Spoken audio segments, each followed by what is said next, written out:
구절 성경을 보존하시겠다고 말씀하신 이 구절마저도 성경을 뜯어 고쳐서 하나님이 성경을 보존하시겠다는 이 구절을 무모하게, 마귀의 특성 중에 하나가 무모함이죠. 그의 눈앞에는 두려워함이 없도다라고 욥기 41장에 보면 써 있는데요. 정말 무모한 자입니다. 하나님께서 성경을 영원토록 보존하시겠다라고 한 이 구절을 변개시켰어요. 그래서 어떻게 고쳤냐면요. 그 밑에 내려가시면 다시 본문으로 한번 가보겠습니다. 주의 말씀들은 순수한 말씀들이니 흙 도가니에서 정제하여 7번 순수하게 만든 은 같도다. 오 주여 주께서 그것들을 지키시며, 그러면 그것들이라고 하는 이 대명사는 앞에 나와 있는 순수한 말씀들이라고 하는 명사를 받겠죠. 그렇죠? 이거는 초등학생이라도 성경 읽으면 금방 알 수 있잖아요. 앞에 나와 있는 순수한 말씀들, 그것들을 지키시겠다, 그렇게 되어 있습니다. 주께서 그것들을 이 세대로부터 영원히 보존하시리이다. 그러면 하나님의 말씀 보존의 약속이 너무나 분명한데, 이거를 우리를 지킨다고 사람을 지키는 것처럼 성경을 고쳐서 하나님의 말씀 보존의 약속을 무력화시키는 그러한 안타까운 일이 있었습니다. 자, 오늘 우리 뒤에 교재로 가시면, 주보로 가시면 제가 종교개혁이 남긴 유산이라는 제목을 달았습니다. 앞에 제가 이렇게 조금 설명을 했습니다. 이틀 후 31일이죠. 10월 31일은 종교개혁 500주년 기념일입니다. 기념일입니다. 1517년 마틴 루터가 비텐베르크 예배당, 도시 이름입니다. 비텐베르크라고 하는 도시에 비텐베르크 성당이 있는데, 예배당 정문에 95개조의 방방문은 아시다시피 그 면죄부, 죄를 면하게 하는 그 면죄부를 판매해서 부모들의 죄, 자기들의 죄, 조상들의 죄를, 연옥에 있는 자들의 죄를 다 없애서 천당으로 올려보내려면은 이 면죄부를 많이 사야 된다. 이렇게 참 오늘날 이 시대를 해서 보면 그게 먹혔는가 싶지만요. 이 영적인 미혹은 아주 정말 강력해서 이런 것들이 다 먹히죠. 자, 그래서 반박문을 게재한 날로 종교개혁이 공식적으로 시작된 날입니다. 종교개혁은 인류 역사의 흐름을 뒤바꾼 엄청난 사건으로, 물론 그 이전에 맞물려서 르네상스라고 하는 운동이 함께 시작을 했는데요. 르네상스란 말도 불어이지만 뜻은 다시 태어난다는 뜻입니다. 그게 rebirth, 다시 태어난다. 그러니까 참 의미심장한 용어를 썼네요, 그 사람들도. 자, 로마 카톨릭이 이것 때문에 분열됐죠. 그래서 성과를 몇 가지 열거했습니다. 로마 카톨릭의 분열, 두 번째, 신성 로마 제국의 붕괴, 세 번째, 민족 국가들이 탄생된 일, 네 번째, 카톨릭의 영향력 감소, 다섯 번째, 공공교육. 여러분과 제가 지금 태어나면 우리나라 유치원서부터 해서 대학, 요즘 웬만한 사람 다 대학 가니까 그렇다고 치고, 이것까지 이 교육의 시스템이, 즉 일반인들이 글을 배우고 읽고 하는 그것이 시작된 것이 종교개혁과 더불어 시작이 된 것이죠. 성경을 이제 배우기 시작했으니까요. 예. 그다음에 자본주의의 도입 등과 같은 성과가 있었으나, 이거는 이제 그 결과물이 있었죠. 그러나 영적 개혁은 실패했고 결국은 정치 운동으로 변질되고 말았습니다. 그래서 뒤에 오랜 기간 전쟁이 있었고 농민 반란이 있었고 부작용이 아주 심각했습니다만은, 그럼에도 불구하고 몇 가지 긍정적인 소중한 유산을 남겼습니다. 그중 가장 중요한 것은 올바른 성경들이 번역되어 보존된 것입니다. 이것이 본질이고 핵심인데, 이것을 놓치고 몇 가지 부수적인 것만 붙들고 있죠. 안타깝습니다. 그런데 현 기독교계는 이 하나님이 주신 성경, 종교개혁의 후손인 개신교, 특히 우리나라의 양대 산맥인 장로교와 감리교는 그 선조들인 칼뱅과 웨슬리가 킹제임스 성경을 썼고 카톨릭 성경을 인정하지 않은 분들입니다. 그런데도 불구하고 그분들이 창시한 이 장로교, 감리교의 후손들이 오늘날 무지해서 그런지, 아니면 모르겠어요, 원인을 배우지 못해서 그런지, 그냥 미국에서 가르친 대로 받아들여서 그런지, 지금 잘못된, 즉 중세 1000년 동안 사용하던 카톨릭 성서로 다시 되돌아가서 그 성서와 같은 성서를 손에 들고 예배를 드린다는 것은 종교개혁의 후손으로서는 참 안타까운 일이지만 이 사실을 아무리 뭐 저희의 능력으로는 알릴 수 있는 방법이 뭐 매스컴을 탈 수도 없는 것이고요. 그래도 이미 웬만큼 알려져 있는데도 반응이 이렇게 썩 그렇게 오지는 않습니다. 어쨌거나 저희는 한 사람 한 사람 하나님께서 남겨두신 7,000명 엘리야 시대처럼 한 사람 한 사람이 그래도 조금씩 다른 모든 것을 떠나서 자기가 다니는 교회, 자기가 믿는 교리 이건 둘째 문제고 순수한 하나님의 100% 완전한 말씀으로 조금씩 돌아오고 있는 이것에 대해서는 너무너무 하나님께 감사를 드립니다. 자, 그래서 종교개혁 500주년을 맞이하는 이 시점에서 우리 민족이 하나님께서 주신 그 성경으로 돌아갈 수 있기를 간절히 기도합니다. 종교개혁이 남긴 좋은 유산으로 우리 모두 간직해야만 하는 것은 다음과 같습니다. 우리가 성경을 믿는 그리스도인으로서 정말 잘 보존하고 지키고 순종하고 간직해야 될 것은 바로 이 세 가지다. 그래서 여러분들이 남은 이제 11월, 12월 뭐 2달밖에 안 남았네요. 뭐 내년 가면 조금 아무래도 시들해지겠죠. 금년도가 피크죠. 그래서 그 며칠 전에 우리 박봉주 형제님 부부하고 제가 잠깐 교제를 했는데 그 지금 독일 비텐베르크를 포함해서 그 루터 종교개혁 성경 번역했던 뭐 바르트부르크 성이라든가 뭐 하여간 그 관련 곳에 엄청난 관광객들이 오는데 제일 많이 오는 나라가 미국하고 한국이랍니다. 그래서 고개가 좀 수긍이 가요. 왜? 종교개혁에 대해서 제일 열심히고 관심 있는 그리스도인이 제일 많은 나라가 미국하고 한국이거든요. 그러니까 전부 다 이왕 여행 갈 거면은 종교개혁 마틴 루터 거기를 가자 이렇게 해서 많이 가는 것 같아요. 네. 안타까운 것은 독일의 교계는 이미 형식적인 루터 교회이긴 하지만 모든 그 상황은 로마 가톨릭 교회로 거의 회귀해 버렸습니다. 그래서 사실 마틴 루터 성경도 지난 몇십 년 동안 아예 인쇄도 안 됐었는데 성경을 대로 믿는 그리스도인 선교사들이 가서 다시 찍었어요. 성경을. 그 정도로 지금 영적으로는 독일이 야 이거 마틴 루터의 후손들 맞나 싶을 정도의 영적 상태라는 것을 염두에 좀 두시고요. 자, 첫 번째 지난번 우리 자세하게 좀 공부했기 때문에 오늘은 짧게 정리만 하겠습니다. 1번, 2번은 저희가 한 주에 하나씩 해가지고 하나님 말씀을 저희가 선포했고요. 자, 1번 믿음을 통해 은혜로 구원을 받는다는 이신칭의 믿음에 의해서 우리는 의롭게 된다라고 하는 교리가 확립됐다. 그렇죠?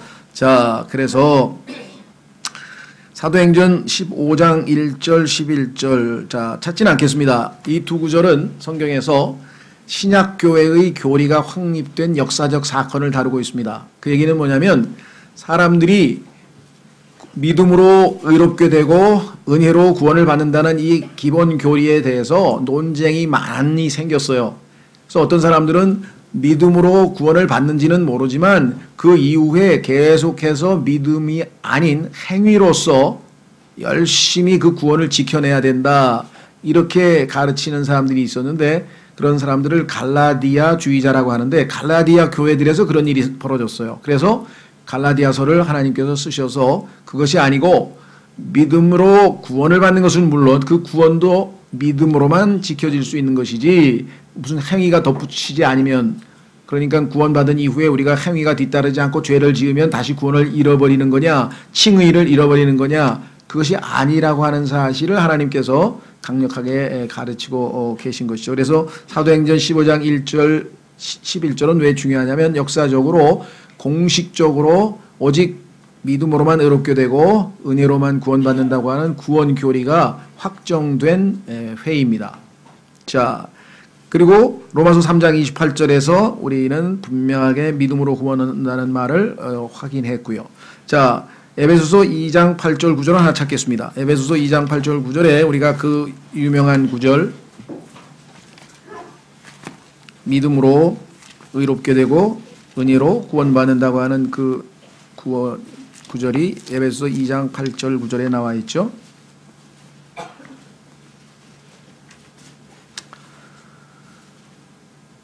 에베소서 2장 8절 너희가 믿음을 통해 은혜로 구원을 받았나니 그것은 너희 자신에게서 난 것이 아니요 하나님의 선물이니라 행위에서 난 것이 아니니 이것은 아무도 자랑하지 못하게 하려 함이라.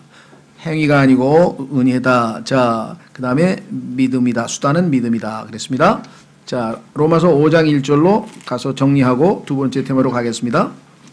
이거는 우리가 시간을 들여서 자세하게 한번 봤죠.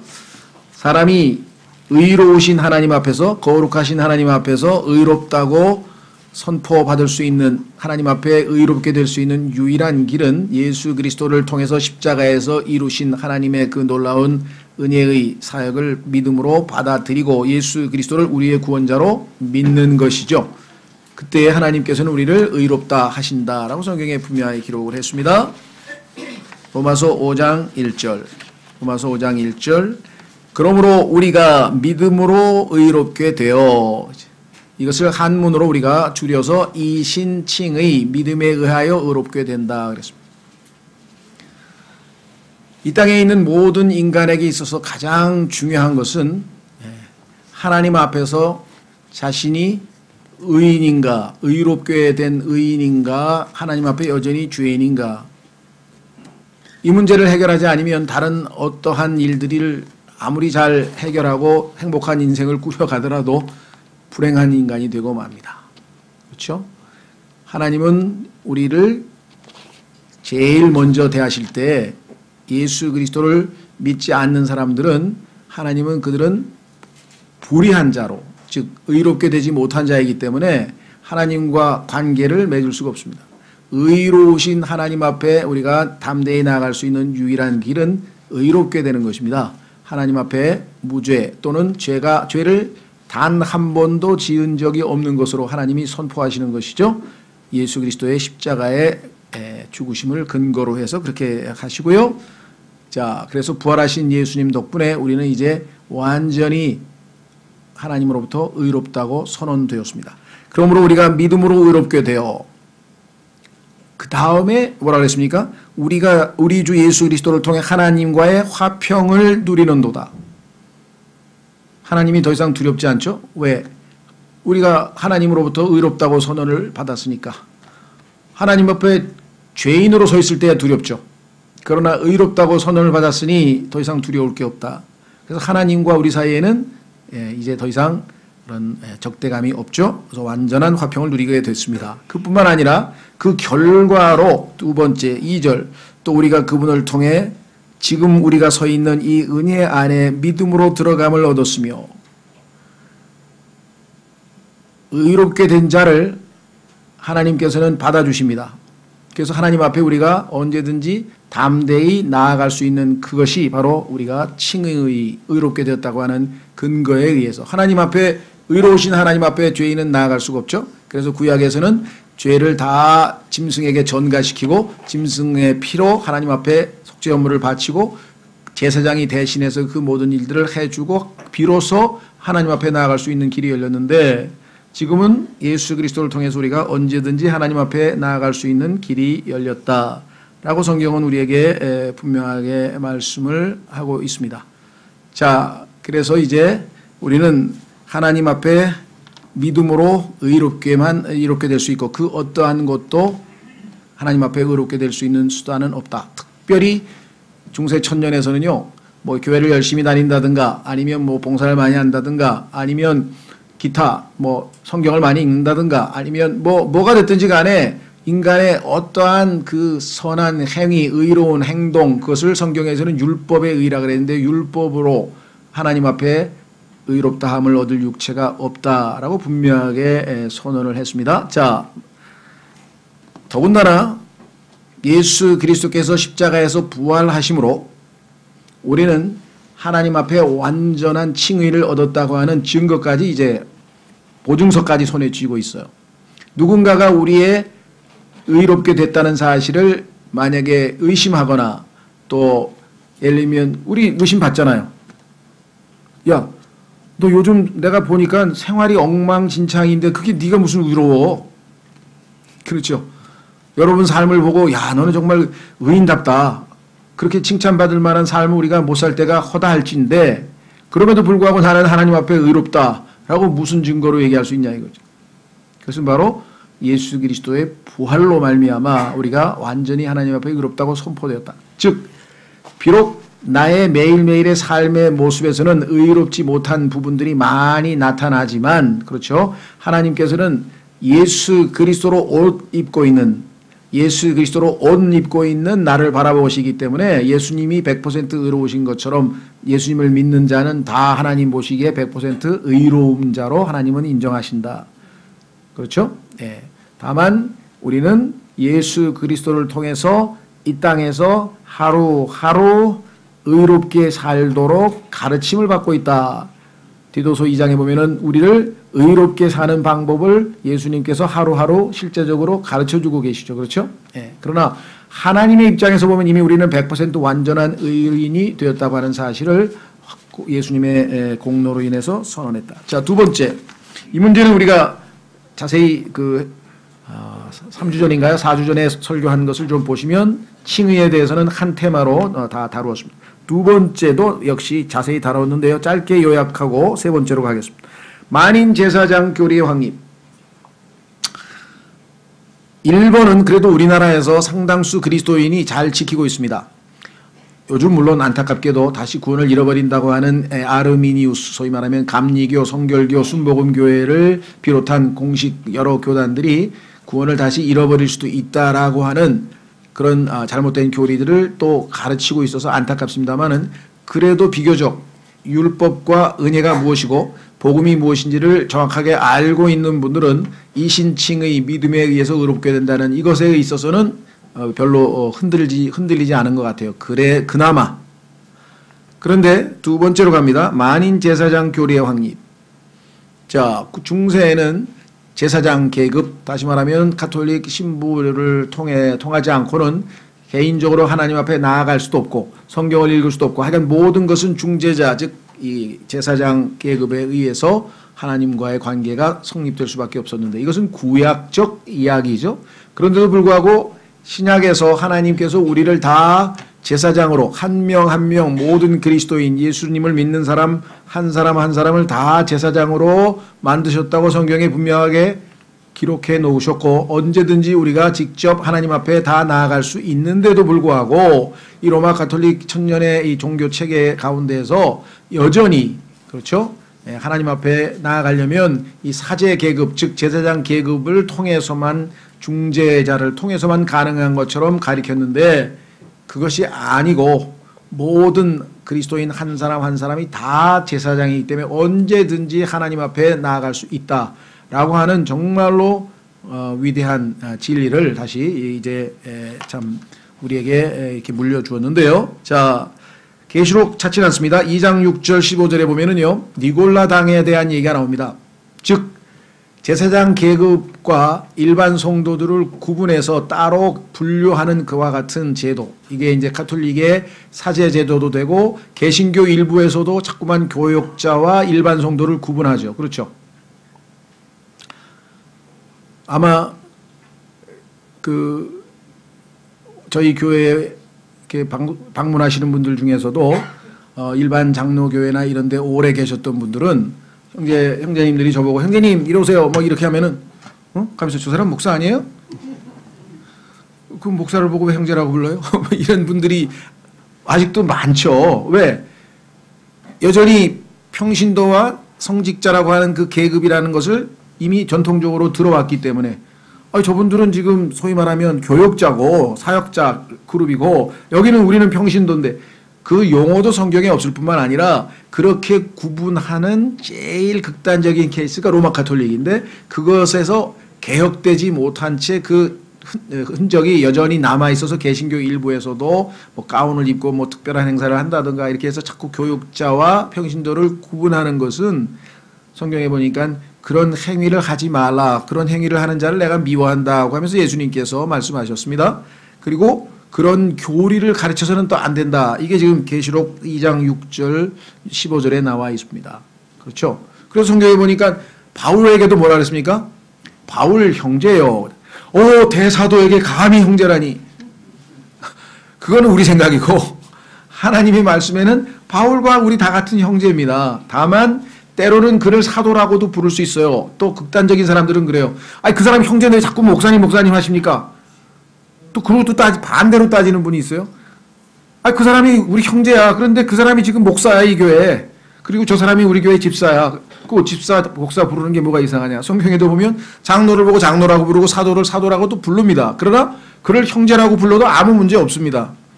이 안에서, 진리 안에서 자유롭게 여러분들이 가셔야 된다는 것이고요.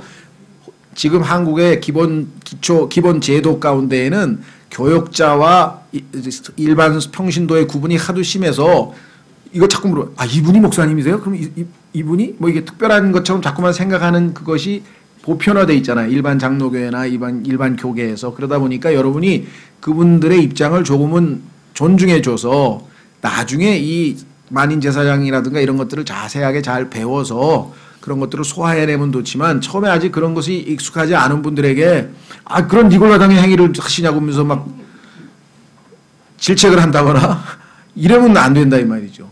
그죠? 예, 우리가 그분들이 그걸 언제든지 납득할 수 있는 순간에 자세하게 성경을 통해서 우리가 하나하나 설명해 드리면 되는 거죠. 그렇죠? 예, 그래서 성경에는 바울도 이렇게 형제라고 부르기도 했는데 그분이 사도일 때는 또 사도께서 오셨다.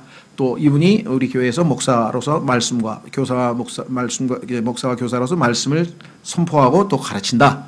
그런데 다 같은 우리는 주 안에서 형제 자매이기 때문에 성경에서도 형제님이라고 부르고 아, 예수님께서도 우리를 자기 형제라고 불렀다고 티브리서에 써 있는데 예수님도 우리 형제인데 그렇잖아요. 뭐 그게 이상하냐 이렇게 해서 자세하게 좀 풀어서 설명해 드리면 됩니다. 다만 교회에서 말씀을 가르치는 분이기 때문에 아, 이 교회에서 말씀 선포하는 은사 있는 형제가 저분이시고 그래서 우리는 목사님이라고도 부른다. 그렇죠. 미국 가도 마찬가지예요. 파스터 하는 사람 있는가 하면 브라더 로커만 박사가 됐든 제임스 낙스 역자가 됐든 그 교회도 다 혼용되고 있습니다. 그래서 그런 문제에 대해서 예민하게 반응할 이유는 없고요. 각자 자기 양심에 따라 자연스럽게 부르시면 되겠다. 자, 그래서 이 문제는 우리 이미 여러 번 잘 알고 계시는 문제고요. 그래서 우리는 하나님께서 우리를 제사장으로 삼으셨다라고 하는 구절이 계시록 1장 6절에도 나와 있고 베드로전서 2장 5절에도 나와 있습니다. 그런데 이 만인 제사장 그 교리를 잘못 오해해서 생기는 것 중에 하나가 뭐냐면요. 이제 여자 목사들도 아니 만인 제사장인데 왜 내가 목사를 못하냐 이런 분이 또 나타나요. 그게 만인 제사장이라고 하는 성경 교리를 잘못 이해했기 때문에 나오는 거죠. 아 형님 나도 좀 설교해야 되겠 왜? 아 나도 제사장이거든요. 지금 성경에 제사장이라고 하는 개념을 지금 잘못 이해했어요. 그렇죠? 예. 설교나 성경 공부는 하나님께서 은사를 주신 형제에게 맡기신 거니까 그 형제가 은사를 발휘하도록 하는 거지. 아무나 원하면 그냥 여기 강대상에 올라서 막 설교하고 이것을 성경에서 만인 제사장이라고 하는 게 아니라는 거죠. 그러니까 우리는 성경에서 말씀하시는 만인 제사장이라고 하는 것은 무엇이냐? 그것은 영적 희생물을 하나님 앞에 언제든지 내가 개인적으로 하나님 앞에 드릴 수 있어요. 은혜의 왕좌 앞에 1대1로 중재자 없이 하나님 앞에 항상 나아갈 수 있어요. 입술로 감사, 이것을 찬양의 희생이라고 했고 선한 일을 하면 나누어 주는 것을 하고 하나님 앞에 헌금을 하고 이러한 개인적으로 하나님과 직통으로 경배하고 하나님 앞에 언제든지 무릎 꿇고 지성소 앞으로 나아갈 수 있는 하나님과 우리의 1대1의 친밀한 교제가 가능한 그것을 우리가 만인 제사장의 교리에서 실천하고 배우고 하는 거지 은사나 어떤 직분이나 이런 걸 구분 없이 그냥 뭐든지 다 돌아가면서 다 한다 이렇게 오해하시면 안 된다는 것이죠. 그래서 이 만인 제사장에 대한 것도 한 주 잘 해서 우리가 따로 또 설교를 했습니다. 그래서 들어보시면 좋겠고요. 또 확인하고 또 다시 공부하실 분들은 들어보시면 좋겠습니다. 자, 세 번째 오늘 우리가 조금 주안점을 두려고 하는 것은 바로 우리 1, 2번은 했고요. 올바른 성경의 번역과 보급이다 그랬습니다. 자, 우선 고린도 후서 아까 우리 시편 12장 6, 7절은 하나님이 보존하신다는 성경 구절은 찾았습니다. 그런데 하나님께서 보존하시려고 하는데 마귀는 가만히 있겠습니까? 뭔가 하겠습니까? 뭔가 하겠죠. 마귀는 뭔가 방해 공작을 할 것입니다. 그것을 성경에서는 뭐라고 하느냐? 하나님의 말씀을 부패시키는 짓을 하고 다니는 마귀가 있다. 자, 확인해 보겠습니다. 고린도 후서 1장에 가면은 아까도 우리 봤죠?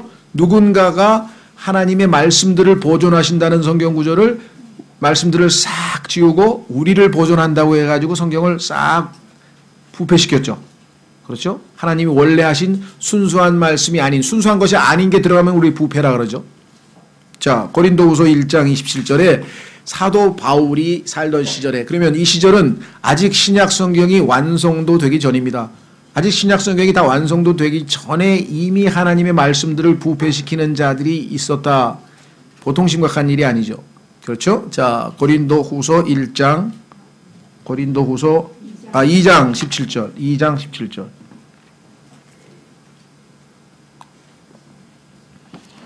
우리는 하나님의 말씀을 부패시키는 많은 사람들 같지 아니하고 오직 진실함에서 난 자같이, 하나님에게서 난 자같이 하나님의 눈앞에서 그리스도 안에서 말하노라. 이 부패라고 하는 단어는 성경에서 하나님께서 지혜의 총체로 창조하신 가장 지혜로웠던 창조물인 루시퍼가, 그렇죠? 스스로 하나님이 주신 지혜를 부패시켜서 하나님 앞에 심판받는 장면이 에스겔서 28장에 나오는데 거기에 처음으로 등장합니다.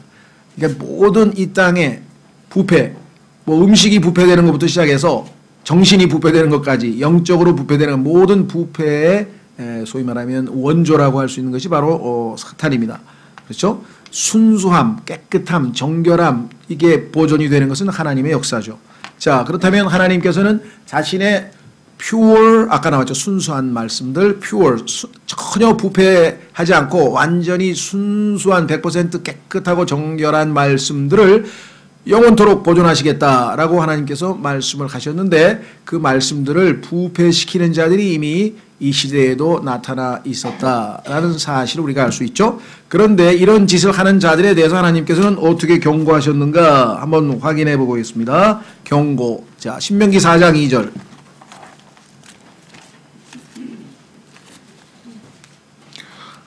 성경에 모세오경, 즉 앞부분에 해당되는 부분에 하나님께서 경고의 말씀을 하나 딱 두셨어요.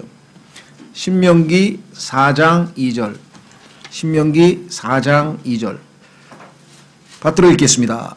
너희는 내가 너희에게 명령하는 말에 더하거나 거기에서 빼지 말고 내가 너희에게 명령하는 주 너희 하나님의 명령들을 지키라. 자, 그 다음에 중간쯤에 하나님께서 경고를 한 번 더 하셨습니다. 잠언으로 갑니다. 잠언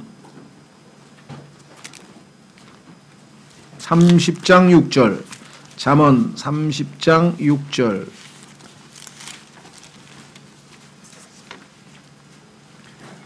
잠언 30장 6절 받들어 읽겠습니다. 너는 그분의 말씀들에 더하지 말라. 그분께서 너를 책망하실 터인즉 내가 거짓말쟁이로 드러날까 염려하노라. 자, 성경의 끝부분에 마지막 경고가 또 나와 있습니다. 요한계시록 22장. 요한계시록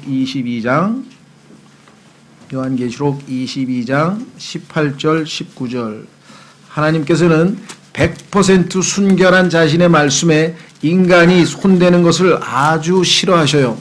그리고 만약에 인간이 순수한 하나님의 말씀에 더하거나 빼거나 만약에 그 불경스러운 손을 대는 경우 용납치 아니하시겠다고 강력한 경고를 하셨어요. 얼마나 두렵고 떨리는 일입니까? 그런데도 성경을 부패시키는 사람들이 나타난 것을 보면 성경의 마귀를 뭐라고 했습니까? 그는 두려움을 모르는 자라. 무모한 자라 이거죠. 무모한 자. 무모하기가 그지없는 자죠. 그렇죠? 감히 하나님께 도전하려고 해서 그런 마음을 품었다는 것 자체가. 자, 계시록 22장 18절 19절. 요한계시록 22장 18절 19절. 내가 이 책의 대언의 말씀들을 듣는 모든 사람에게 증언하노니 만일 어떤 사람이 이것들에다, 자, 그러니까 1차적으로는 요한계시록이겠죠. 대언의 말씀들을 이것들이라 그랬죠. 이것들에다 더하면, 하나님의 말씀이 아닌데 불순물을 집어넣으면, 더하면 하나님께서 이 책에 기록된 재앙들을 그에게 더할 것이요. 여러분들 이 책에 기록된 재앙이 어떤 것인지 좀 아시죠? 어제 우리 신학원에서 공부했는데 대환란 후반부, 7년 야곱의 고난 후반부, 즉 대환란 기간에 일어날 하나님의 진노라고 하는 챕터를 어제 공부를 했는데 어마어마한 전무후무한, 이 세상에서 여러분이 역사적으로 직접 목격은 못했어도 무슨 방송이나 이런 걸 통해서 목격한 가장 처참한, 뭐 유대인 600만 명이 가스에 실려갔던 쉰들러 리스트를 포함해서 온갖 종류의 참혹스러운 장면을 목격하셨을 터인데, 그거는 그냥 장난에 불과할 정도. 예수님께서는 전무후무한 그러한 재앙이 이 대환란 3년 반 동안에 있을 것이라고 말씀하셨는데, 그 재앙을 하나님의 말씀에다가 불순물을 첨가한 자에게 가하시겠다고 하나님이 말씀하셨다면, 하나님께서 얼마만큼 자신의 말씀을 보존하실 의지가 확고하신가 한번 좀 생각해 보세요. 그렇죠? 자, 19절. 반대로 만일 어떤 사람이 이 대언의 책의 말씀들에서 빼면 하나님께서 생명책과 거룩한 도시와 이 책에 기록된 것들로부터 그의 몫을 빼시리라. 여기 보니까요, 새 예루살렘에서부터 시작해서 하나님께서 이 하나님의 말씀에 순종하는 자들에게 주시는 축복들이 어마어마하게 많이 기록되어 있는데, 이 모든 것을 다 빼앗아 버리시겠다라고 얘기를 했다면, 하나님의 말씀에 대한 그 평가, 하나님이 하나님의 말씀을 어떻게 다루고 계신가에 대해서 우리가 새삼스럽게 다시 한번 좀 인식을 새롭게 해야 된다 이 말. 그렇죠. 자, 그래서 시편 138편 2절로 갑니다. 왼쪽으로 시편 138편 2절에 가면 하나님께서는 자신의 말씀을 얼마만큼 높이 평가하시는가 한번 보세요. 시편 138편 2절, 시편 138편 2절 말씀 받들어 읽겠습니다. 내가 주의 거룩한 전을 향해 경배하며 주의 인자하심과 주의 진리로 인하여 주의 이름을 찬양하리니, 주께서 주의 말씀을 주의 모든 이름 위로 크게 하셨나이다. above라 그랬는데 그 위에, 자, 우리는 이 세상에서 가장 높은 게 뭡니까? 주님의 이름이죠. 주의 이름이 온 우주에서 가장 드높다고 했는데, 주님께서는 자신의 말씀을 자신의 모든 이름들, 그 드높이 최고의 이름들 위에로 더 크게 하셨다. 그러면 하나님께서 이 하나님의 말씀 성경을 얼마만큼 높이 평가하신다는 뜻입니까? 어떻게 그렇게 하나님이 이 존귀히 여기는 이 말씀에 인간이 더하고 빼고 할 수 있느냐? 이건 정말 무모한 사탄이 뒤에서 개입하지 않고는 인간이 감히 할 수는 없는 일이죠. 그래서 우리는 비하인드, 이 보이지 않는 뒤에 마귀가 하나님의 말씀을 이렇게 더하고 빼고 하는 것을 우리가 알 수 있다는 거죠. 자, 여러분, 이 일이 어디에서부터 시작되는지 아시죠? 어디서 시작됐습니까? 창세기 3장에서 시작이 됐잖아요. 창세기 3장에서 우리는 선과 악의 지식의 나무를 따먹은 외적인 행동에만 관심이 있는데, 사실은 그 행동 이전에 이미 죄는 마음에서부터 시작이 되었어요. 그것은 뭐냐? 하나님의 말씀에 더하고 빼고 누가 했습니까? 이브가 했고 사탄이 했잖아요. 이브도 했고 사탄도 했고 하나님의 말씀에 더하고 빼고, 거기서 죄는 시작이 되는 거죠. 보십시오. 창세기 3장 1절. 창세기 3장 1절. 이제 뱀은 주 하나님께서 만드신 들의 어떤 짐승보다 더 간교하더라. 그래서 우리가 속습니다. 간교하기 때문에요, 우리가 겉보기에는 잘하는 것 같지만 속아버릴 때가 많아요. 그가 여자에게 이르되, 참으로, 긍정적인 메시지부터 던집니다. 네거티브가 아니라 항상 포지티브하게 접근해 오는 사람을 조심해야 되는데, 자, 참으로 하나님께서 말씀하시기를 너희는 동산의 모든 나무에서 나는 것을 먹지 말라 하시더냐. 아니죠. 그렇죠? 다 먹어도 되고 한 가지만 먹지 말라 했는데, 마귀는 지금 미끼를 던진 거죠. 자, 교활하죠? 간교합니다. 그랬더니 여기에 이제 여자가 뱀에게 이르되, 여기서 이제 죄를 짓기 시작하네요. 우리가 동산의 나무들의 열매는 먹어도 되나? 동산의 한가운데에 있는 나무의 열매에 관하여는 하나님께서 이르시되, 자, 하나님께서 이르시되라고 했는데 과연 하나님께서 이르신 대로 했는가? 아니죠. 너희는 그것을 먹지도 말고 만지도 말라, 너희가 죽을까 염려하노라 하셨느니라 하매. 자, 올라가 보겠습니다. 2장으로. 뭐라고 말씀하셨나 한번 보겠습니다. 16절. 2장 16절에, 창세기 2장 16절에 주 하나님께서 남자에게 명령하여 이르시되, 뭐라고 읽었습니까?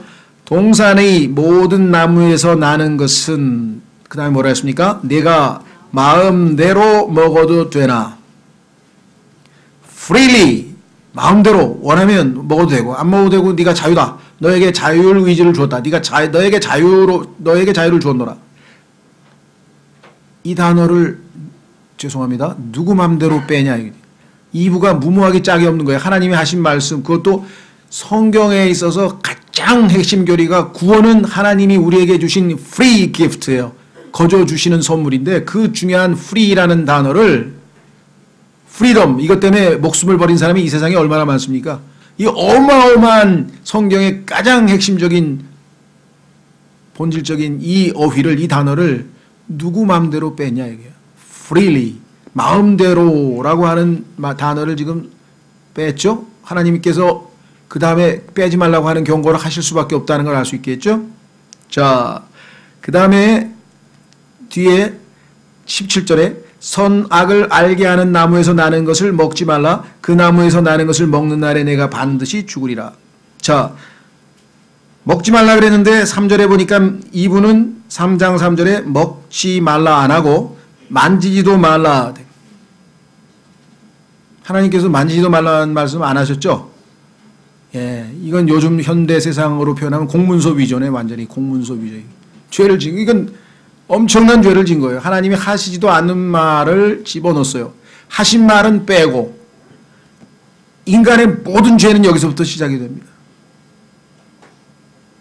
하신 말씀을, 그렇죠? 빼고 하시지 않은 말씀을 집어넣고 그 다음에 살짝 세 번째 변개시켰어요. 뭐라고? 반드시 죽으리라. 그랬는데 뭐라고 했습니까? 죽을까 염려하노라. 이것을 요즘 현대 세상에서는 확률이라 그래요. 확률. 예. probability. 우리는 요즘에 절대적인 말을 잘 안 써요. 예. 그러면 욕 먹어요. 이건 100% 맞다 그러면 네가 어떻게 알아? 이 극단주의자가 돼. 그죠? 확률로 해요. 85%. 그죠? 만약에 기상청이 내일 반드시 비가 옵니다. 이러면요. 비 안 오면 이제 욕 먹는 거예요. 근데 비가 올 확률이 85%쯤 됩니다. 그럼 다 비 오는 줄 알고 있었어. 근데 비가 안 왔어. 그러니까 그래서 제가 15% 안 온다 그랬잖아요. 그럼 다 통과가 되는 거예요. 그렇죠. 하나님은 그런 식으로 계산해가지고 확률에 의해서 이렇고 저렇고 안 해. 반드시, 그러면 하나님은 반드시 되는 거야. 아니면 아니고 맞으면 맞고. 그런데 마귀는 반드시라고 하나님이 하셨지만 그럴 리가 있나. 안 죽을 수도 있어, 안 죽을 수도 있어 라고 하는 가능성을 지금 열어놓고 있는 것이죠. 자, 뱀이 여자에게 이르되 너희가 절대로 죽지 아니하리라. 4절은 제가 논쟁이 있기 때문에 잠깐 말씀드리면, 이게 절대로 죽지 않는다는 100% 절대 안 죽어 100% 그렇게 얘기한 거냐, 100% 죽는 건 아니라니까, 안 죽을 수도 있다니까, 이런 뉘앙스가 들어간 거냐. 저는 후자로 생각을 해요. 그런데 대부분 다 마귀가 무모하게 하나님의 말씀을 100% 정면으로 부인하는 거짓말을 했다, 이렇게 보통 해석을 많이 하더라고요. 근데 제가 볼 때는 마귀가 그렇게까지 무모한 자는 아닌 것 같고, 이 슈얼이라고 하는 게 부분 부정 같아요.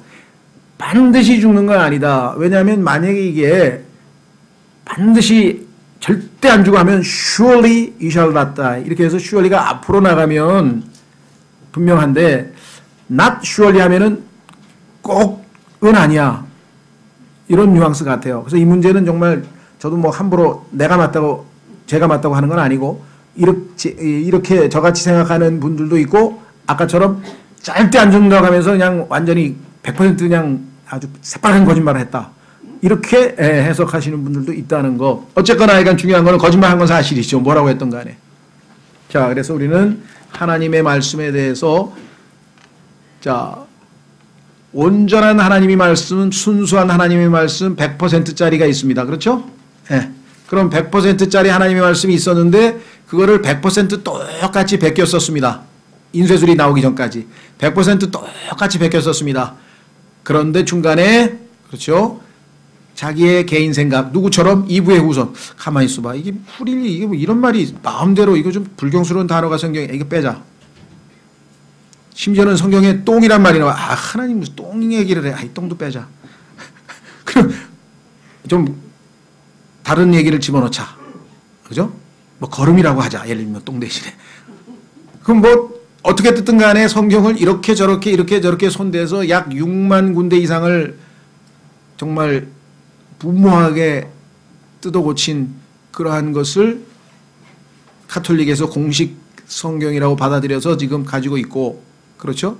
그 6만 군데의 문제가 신구약 통해서 아마 있는 모양인데, 그걸 뭐 다 검토를 안 해봤습니다만은 저희는 여름 수련회에서 신구약 핵심 구절 100구절인가 200구절인가 100구절이죠. 신약 59절, 구약 59절을 다 핵심적으로 교리적으로 문제가 되는 구절을 우리가 한번 다 분석해서 이렇게 바뀌면 어떻게 오류가 나고 어떻게 진리가 왜곡되는지를 우리가 이미 공부를 했고, 또 오전 성경 공부에서도 공부했고, 앞으로도 또 시간 날 때마다 우리가 반복 공부를 하겠습니다만은, 하나님 말씀을 어디에서 어떻게 뜯어 고쳤는가. 구원에 관해서는 성경에서, 신약 성경에서 구원받는 장면이 4번 나오는데 그 4번을 다 마귀가 손댔어요. 마귀는 구원받는 것을, 사람들이 구원받는 것을 싫어합니다.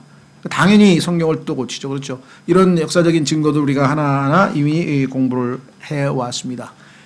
그런데 하나님께서 드디어 종교개혁과 더불어 마틴 루터라고 하는 인물을 다른 일 하기 전에 약 10개월간 1521년 거의 10개월 정도 한 그 성에, 골방에 숨어서 신약 성경을 독일어로 번역했고, 그 독일어 번역으로부터 시작해서 폭발적으로 유럽의 모든 언어로 성경이 번역이 되기 시작해서 결국은 하나님께서 1611년 영어로 완전하게, 더 이상 손댈 필요가 없는 완전한 성경을 우리 손에 들려주셨다. 그리고 그 성경은 지난 400년간 어마어마하게 엄격하고 하여간 검증을 거쳤습니다. 모든 학자들이 킹제임스 성경에 때로는 오류라고 입증된 것처럼 얘기했던 것들은 다 그것이 오류가 아니고 킹제임스 성경이 옳다는 것으로 결론이 날 정도로 지금 현재까지 단 하나도 오류가 입증되지 않은 유일한 성경으로 남아 있습니다. 자, 그래서 그 성경을 이제 하나님께서 폭발적으로 전 세계에 이제 보내셨고, 정말 아주 끝물입니다만은 우리나라, 우리 민족에게도 지금 성경이 우리 손에 지금 들려져 있죠. 자, 그래서 한 구절 찾겠습니다. 마지막 구절, 시편 68편 11절. 시편 68편 11절에 보면은 이 하나님의 말씀들을 많은 사람들이 이제 많은 곳에 알린다. 시편 68편 11절. 시편 68편 11절. 주께서 말씀을 주시니 그것을 전파한 자들의 무리가 컸도다. 11절에 보면은 전파라고 하는 이 단어는 사실은 우리가 일반적으로 말씀을, 너희는 말씀을 전파라 했을 때 preach인데요. 우리말은 여기서 preach란 말은 아니고 여기서 전파는 사실은 뭐냐면 publish예요. 이 publish라고 하는 말은 오늘날 출판이라 그러죠. 출간. 책을 출판할 때 publishing 컴퍼니 그러면 출판사라 그러잖아요. 그러니까 책을 출판한 사람들이 많다는 얘기는 기록된 성경을 많은 사람들이 기록된 형태로 많은 사람들에게 보급을 해와서 전 세계 어디에서든지 누구든지 성경을 지금 웬만한 언어로는 다 읽을 수 있도록 지금 하나님이 하셨죠. 네.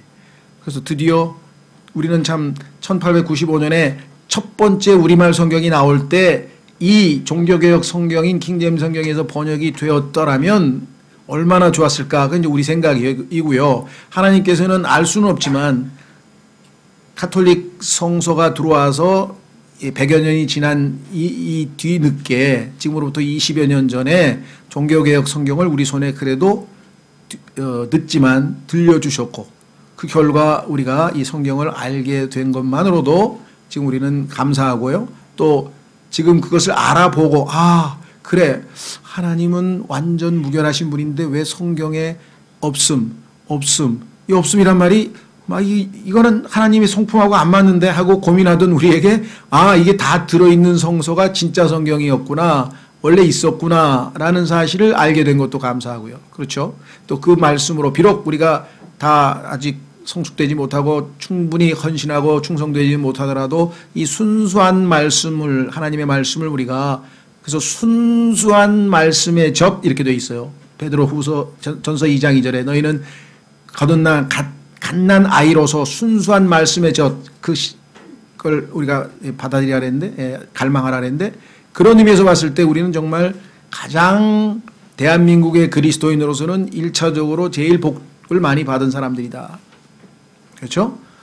그래서 이제 여러분 향후 이제 특히 금년 얼마 남지 않았는데 종교개혁과 관련 지어서 주변에 있는 그리스도인이나 또 교회 다니는 분들과 대화하게 될 기회가 있다면 뭐 우월감이나 주장하는 자세로 하지 마시고 객관적으로 종교개혁의 후손들은 다 종교개혁 성경을 봤는데 우리나라는 역사적으로 뒤늦게, 가장 뒤늦게 복음이 전파되면서 선교사들의 부주의로 또는 무지로 카톨릭 성서가 먼저 번역이 되어 버렸기 때문에 이와 같은 불행한 일이 발생했고, 하나님은 그나마 그래도 마지막으로 1994년에 약 20여 년 전에 우리 민족에게도 종교개혁 성경을 뒤늦게 주셨다. 그래서 원하는 것은 그 성 빠져있지 않고 다 들어있고 더하거나 빼지 않고 완전하게 하나님이 보존하신 그 성경을 그리스도인으로서 영적인 양식으로 읽었으면 좋겠다.